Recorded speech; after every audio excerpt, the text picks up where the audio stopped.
আসসালামু আলাইকুম রহমতুল্লাহি বারাকাতুহু। আমলে নাজাত ইউটিউব চ্যানেলের মধ্যে আপনাদেরকে স্বাগতম।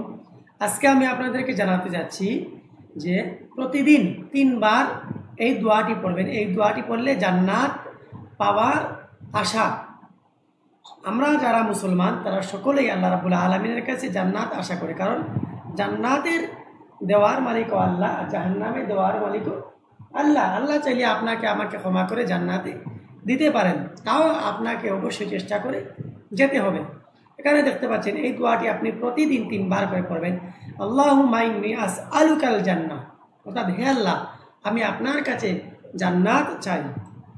এখন আরও একটি দোয়া আছে, এই দোয়াটি হচ্ছে ওয়া আউযু বিকা মিনান নার, এবং জাহান্নাম থেকে আশ্রয় চাই। আপনি এই দুইটি দোয়া প্রতিদিন 3 বার করে পড়বেন। দোয়াতেও পড়তে পারেন, হেঁটে হেঁটেও পড়তে পারেন, ঘুমিয়ে ঘুমিয়েও পড়তে পারেন। অবশ্যই এই আমলগুলো করবেন এবং পরবর্তী ভিডিও পাওয়ার জন্য এই চ্যানেলটি সাবস্ক্রাইব করবেন।